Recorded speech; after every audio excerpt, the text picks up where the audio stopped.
So welcome to episode 152 of Gallifrey Pirate Radio. Wow, 152 episodes. Joe, just 3-year anniversary.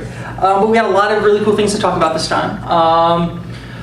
So where do you want to start this week? Well, you can introduce yourself. Oh, yes, okay. Yes, I am David Beauchamp. I am the host of Gallifrey Pirate Radio, and I'm joined by my co-host. I'm Drew Meyer. How's it going? Well, thank you. Good. You want to start with some news? Let's start with some news. Okay. Well, big news, of course, is we now have a release date for Series 8 of Doctor Who. August 23rd. Now, the internet, if you've been online, you've probably heard this already. It's not a big deal. And for the last couple of weeks, people have been essentially promoting that as the possible date for a while. This was the first time I heard of even a date. Because, I've stayed away from a lot of stuff because I want to be surprised. Well, we're going to spoil a lot of stuff for you today. But we do know that it's August 23rd. We do know a couple things about it. We do know that we have a title. Do you want to know the name of the title? Yeah. Deep Breath is going to be the title of this episode. And it is going to be, and watch my fingers here, feature length. Okay? So we don't know exactly what that means, if it's going to be 76 minutes like Name of the Doctor, if it could be a full 90-minute program. But we do know that the BBC is going to be showing their new show, Intruders, at 10 o'clock. Doctor Who starts at 8, so a feature length with maybe an introduction, maybe a little special to kick it off, then jump it in. They've done something similar before. Of course, this is going to immediately make fans go, "Oh, we need feature-length episodes for the start of every single one." Yeah. Well, here's the thing: is that if they're talking feature-length, it wouldn't surprise me if we don't get it in theaters shortly thereafter. It's possible. Well, because here's the thing. However, we did know that Doctor Who, the 50th anniversary, was in fact going to be in theaters several months prior to the actual. But we didn't know about David Tennant's two-parter.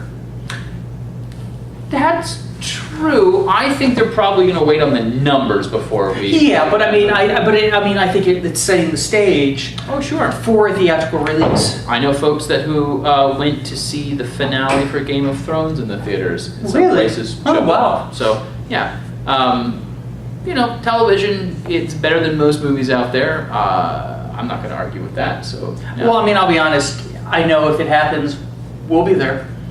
Absolutely. I love watching it in the theater. Along with the announcement, we also got ourselves a 17-second long teaser trailer for it, if you haven't seen it.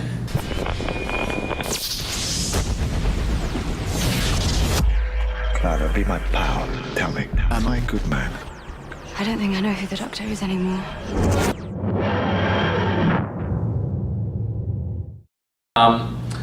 So yeah. Yeah, and we don't get much out of it. I know, but it's exciting.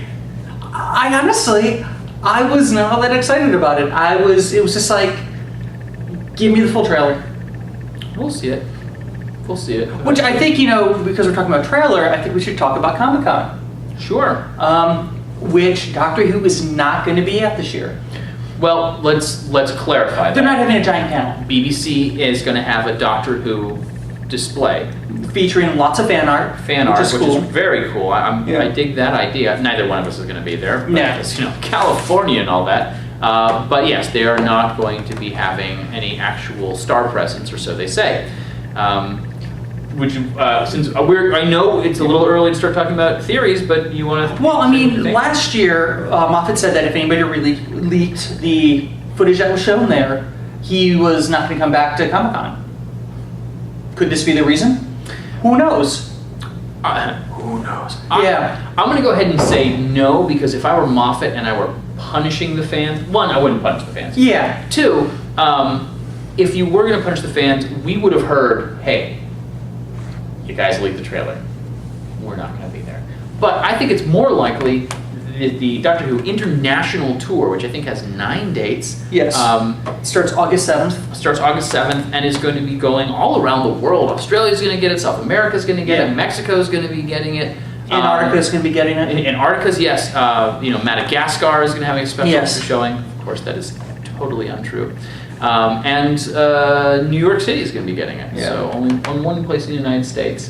But really, even if you were coming closer to the area, I might consider going to it. But I imagine it's going to be very corporate, very commercial. Probably not going to be much in the way of handshaking and photo signing. Well, I mean, if it's like any other ones, yeah, it will be. Yeah. I mean, because they always give a chance for people to meet them, sign stuff, the whole 9 yards. Because I've seen photos of like some of the people that do the T-shirt a day stuff. Some of the Doctor Who guys or the T-shirt a day guys have gone and gotten their shirts signed by the actors and stuff like that. So I think they're going to keep to that format. You know, they're going to do their, because I mean, they want people to meet the new Doctor and Clara, who we already know. But no, I think it's going to be a bit more fan friendly.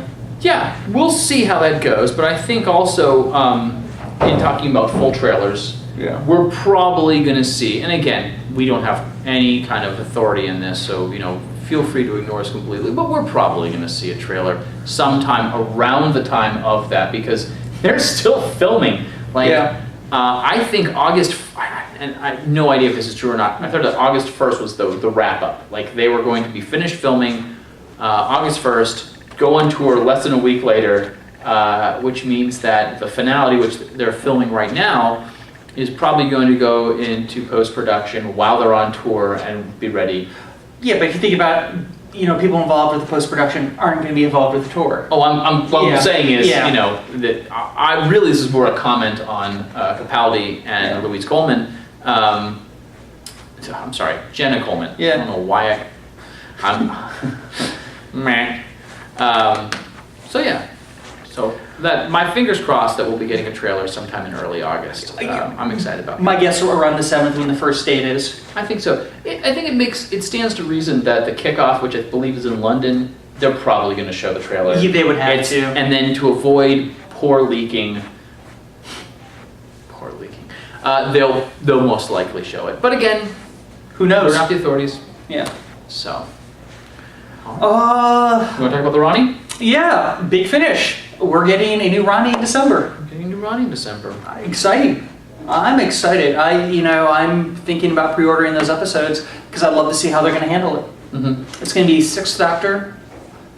And I think the companion's Perry, if I remember correctly, from the press release. Really? See, I haven't even bothered with the press release. Yeah. You showed me an image. I don't even remember the actress's name. So I don't remember her name or anything like that. This is how prepared we are for this podcast. We're like, if you want to find out, just go to bigfinishaudio.com. Or you go to our website, which I posted the press release on. Or also, down here at the bottom, where you're not going to see my hands, we will have information running across there along with the lovely picture of the Rani behind us. Well, now that you said it, you got to do it. So, exactly. I know. Otherwise, we're going to pretend this is the Rani. Hello, I'm the Rani. And now Drew's hand's going to be covered by a picture of the Rani. Yes. Okay, but that's neat. So you're also saying that because she's under contract with Big Finish, most likely we're not going to see her show up in Doctor Who proper. But fingers crossed that maybe that actress, whose name we can't remember but is probably down there, will potentially eventually. Yeah. I think the interesting thing about the Rani is she kind of was who she was and existed in that moment in time, and unlike the Master, who has been brought back in several iterations, there was only one Rani. Yeah. And so newer fans probably don't even know who that is. And bringing it back, who knows? I think my heart would not be broken if we didn't get the Rani back, as much as I like the Rani. Well, but in a sense we are, because Moffat does look. We know he looks at the audios. Oh well, he listens to them. Yes, because he made such a wonderful reference in Night of the Doctor. Mm-hmm. So it wouldn't surprise me that hey, they might be using this. BBC might be using this as a proving ground. Is the Rani an interesting enough character to maybe bring back to the show proper, and they're using this as a test? I think that's valid, but of course we know that it's rarely the character but the scripts that make it worth it. Yeah. I feel like that's me making the cloister valve. Can't be. There's trouble somewhere. Oh no, quick, let's stop the podcast. Or we could talk about Doctor Who Legacy. Yeah, Doctor Who Legacy 2.2. Came out, yeah. Yes. So, I before you tell us how amazing it is, I'm just going to say that I still have an iPhone 3, so while I do know there has been updates, and the only advantage I've had is one that I was really excited about, is the daily rewards. Yes. Every day that you sign on, you get special time fragments or time crystals, and if you travel, you enter enter, travel, visit the site every day. Your rewards grow and grow until the end of the week. You get the time crystals, which is great. And then, which I was worried about because we went through 5 segments and weren't sure what was going to happen next, it reflips over. Yeah, I think that's really cool. And while I can't actually play the game until it's released on Facebook, I can at least build a cache of those crystals and type in any codes for outfits and so on and so forth. But you have gotten a chance to play. Yes, I have played 2.2. I'm digging every aspect of the game. The dual colors are incredible. They change your strategy from the ground up because now you can. So the only 2 I've unlocked so far with the dual colors is K9, who is now a black-blue character, and Rory, who is a green-yellow character. Because those are 2 characters that have been in my team ever since I got them, because they're just such solid characters. One is my stunner, one is my healer, and now they're covering 4 colors for me.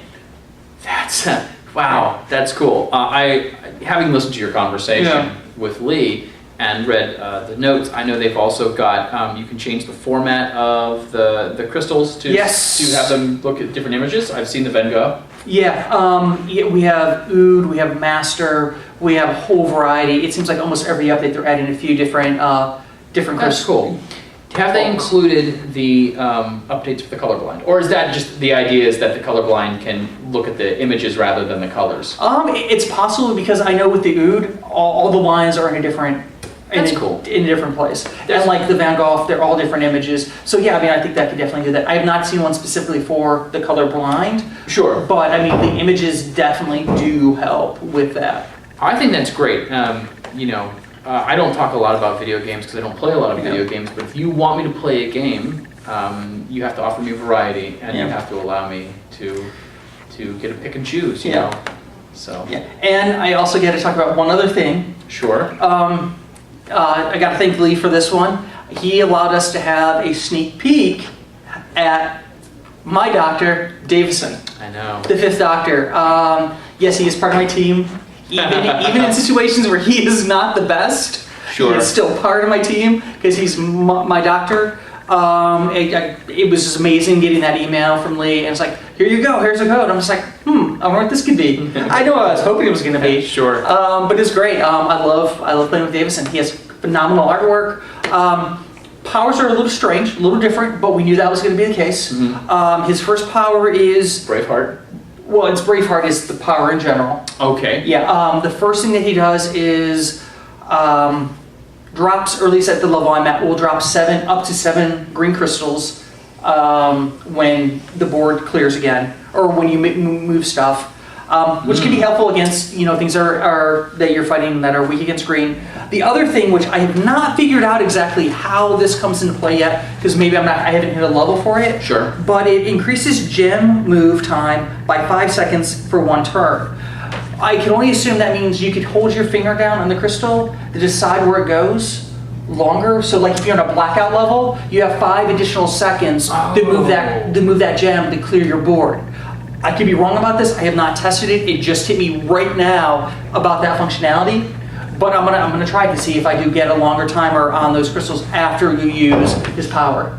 Yeah, the blackout level. I played for about 3 seconds on the blackout level. It went black, and then my computer kicks me off of the game back to the home screen. So yeah. But I can say this: I do know that we're getting closer to the Facebook game because for some odd reason, when I was tagging Doctor Who Legacy in a Facebook post, the Doctor Who Legacy Facebook game popped up accidentally for a brief second. So it's coming. They are load testing it now. How did we not jump on that as beta testers? But anyway, I digress. Yeah. Okay. Well, speaking about missed opportunities and crazy theories. Yes. It is time for another installment of Davey Beauchamp presents GPR's As the Omini-Rumor Turns, as the current working title. So Davey is going to give us an update on the boards regarding the rumors for the Omni-Rumor and missing episodes. It's kind of scary right now. We might be moving past rumor finally. Well, I think... Because this is stuff coming from Philip himself, Philip Morris, the guy that gave us back Enemy of the World and One with Fear. Okay. He's been tweeting quite a bit. The first tweet that he did was to quote from the movie about, taking the long road home, but this has been the journey. That is what started this thing. Okay. Then all of a sudden he starts retweeting quotes from part of the dialects. Like a whole bunch of them. Now, of course, Philip Morris to me is the B.T. Barnum of the Omni-Rumor thing. He likes to get people worked up. He wants people to be, excited and stuff like that. He's pulling a Moffat. And, people are wondering if possibly the reason why he's quoting part of the dialects is that maybe he does have it along with Evil of the Dialects, because people are wondering now if the dialect episode is not going to tie into these two episodes. Kind of like how we had Web of Fear and the... Show up in. Yeah. So we don't know. And to also to back this up a little bit, Eddie from Outpost Scaro, I guess he's somebody with some connections.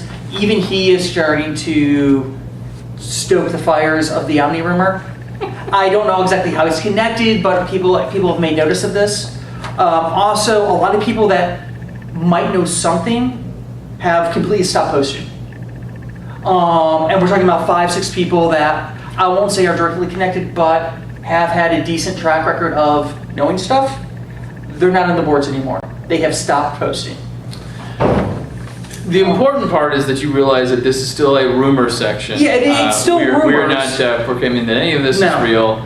Personally, until the BBC announces it or it gets leaked on one of their many newspapers. And I'm just gonna be patient and wait for it. Yeah, and also there's even. You get so excited. I do get excited about it because I find it fascinating watching these people's responses and actually seeing what's actually occurring on the boards. There's also rumor going along right now that there's another cache found, not by Morris but by another group of individuals. We're waiting to see what happens with that. Which there's not a lot coming out of that, so I'm thinking that's pure rumor. I think that's pure speculation. I don't think anything's coming out of it. And supposedly floating right out there is that there are 3 different versions of Marco Polo that are in various people's hands. Okay. Going back on what we talked about, I think in episode 151, where I was hearing rumors about this. Now it's looking like it actually might be a possibility.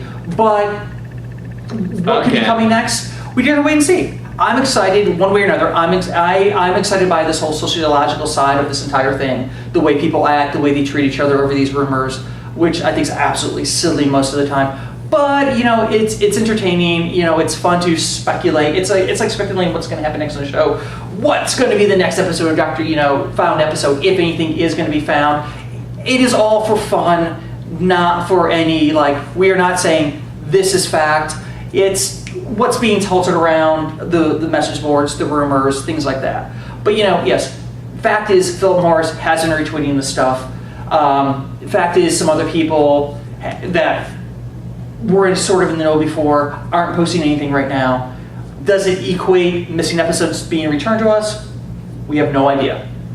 I don't want to get anybody's hopes up, but it is fun to talk about the Omni-Rumor and the other missing episode rumors, because if it's true, if what we're going to get is everything back, or even not half of it back, that's going to sort of end this segment.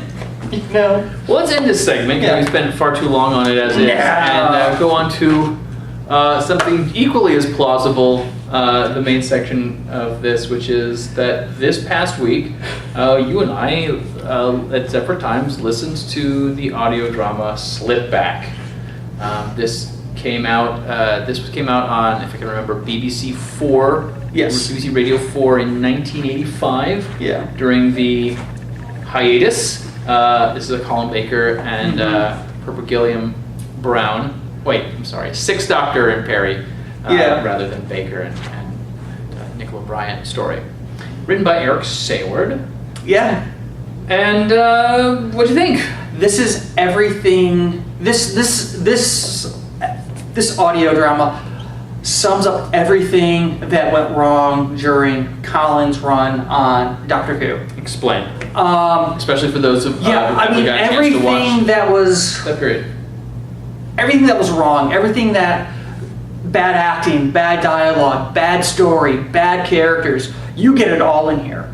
And the thing that really baffles me, I just looking back, because I did a little research on Eric Saward. Saward.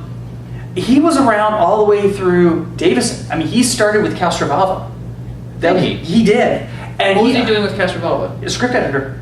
Oh, okay. Yeah, he was. There were the few that he actually wrote during Davison's run. He could not. You're not allowed to be script editor and writer, so they had to get another script editor in there. That's why you see the other guy. I get his name. It's escapes me right now. No, I think it's somebody else. Because that guy only did a handful of episodes, basically the ones that Saward didn't do. And his Davison stuff is absolutely incredible, I think. I mean, if you compare it to what he did during Baker's run, Colin's run, it's like night and day. It's like something happened to this dude. He went from doing some really great stuff, because I really do like his Earthshock. I do like what he did script editing wise through all of Davison's run. He did some Dalek stories, didn't he? Revelation of the Actually, Daleks? they are the only two Dalek stories that have never been turned into books. The only two? The only two Dalek stories that have never been turned into books from Classic Who. So they still haven't. They still have not been turned into books. They're the only two that have not been. Is that because of the Terry Nation? Honestly, no, because we've had other Dalek stuff since. But yeah, no, honestly, I would love to know what had happened to Eric. Because I think he went from somebody that was doing some really great stuff on Doctor Who to just utter crap. So how did you feel about Slipback? Well, I didn't love it. Without giving away too much, I felt that it was a mixture of really good ideas that could have had their own stories, done really poorly. Acting-wise, not terrible. Editing-wise, I don't think it was that great. But the finale of it, which I will not spoil again, was just horrible. I would love to know more about what happened with Eric. What happened between Caves and the Twin Dilemma? Well, he didn't write Caves. Well, no, but I mean, he's still a script editor. I mean, he was still there. He was still part of the thing, but it's like something drastically happened, and you just cannot blame this on JNT.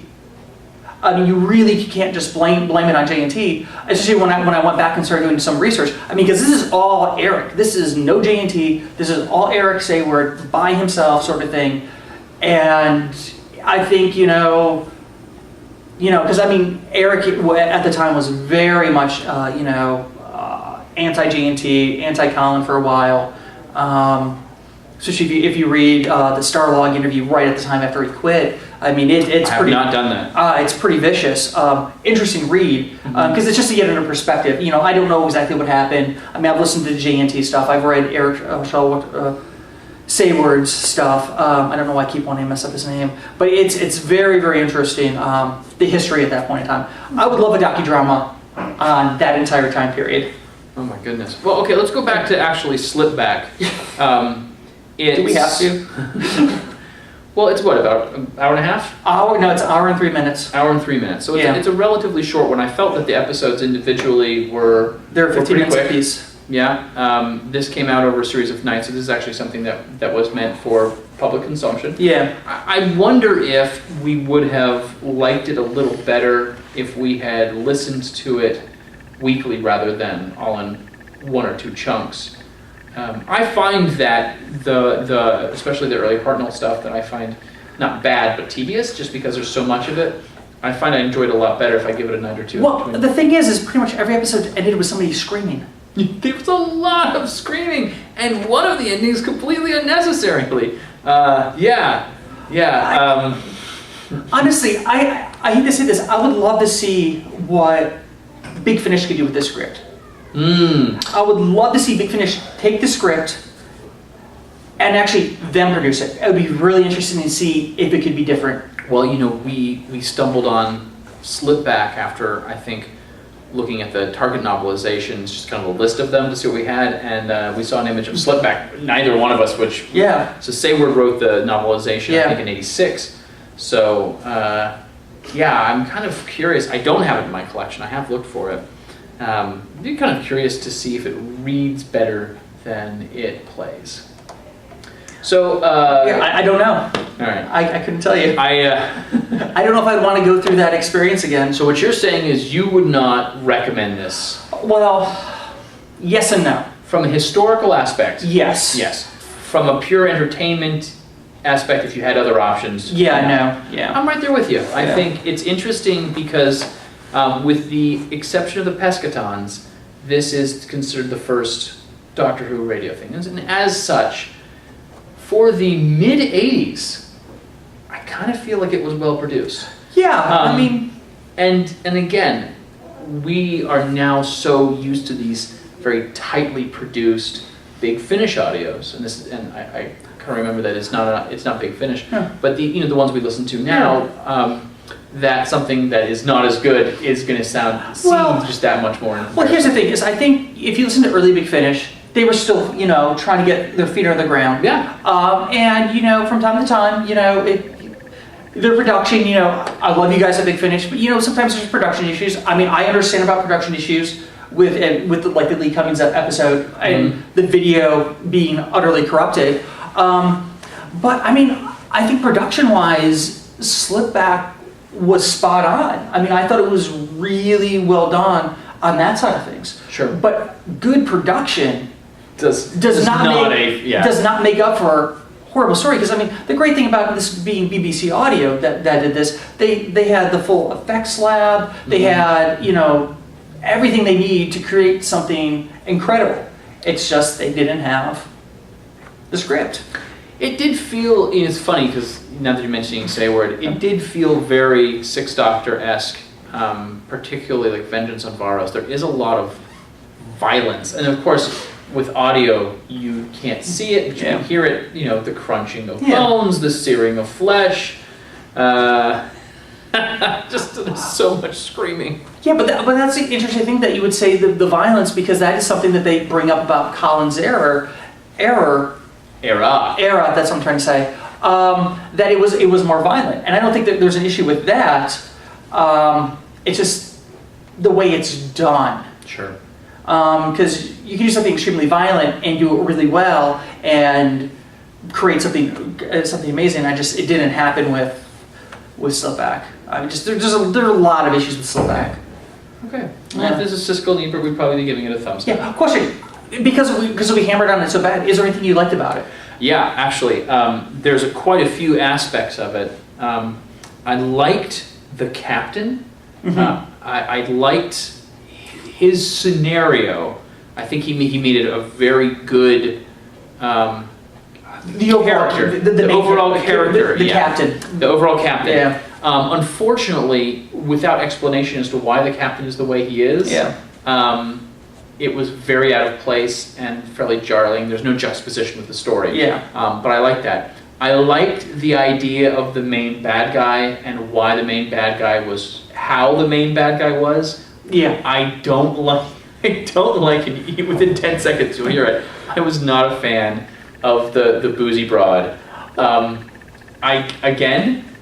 And this is really more coming from a feminist perspective. I don't like the idea of a ship where you program your ship to sound like a drunk airhead. Like I just that, but from an audio perspective, it really kind of grated up. Well, I mean, it goes with what you said. Great ideas, poor execution, and a really terrible ending.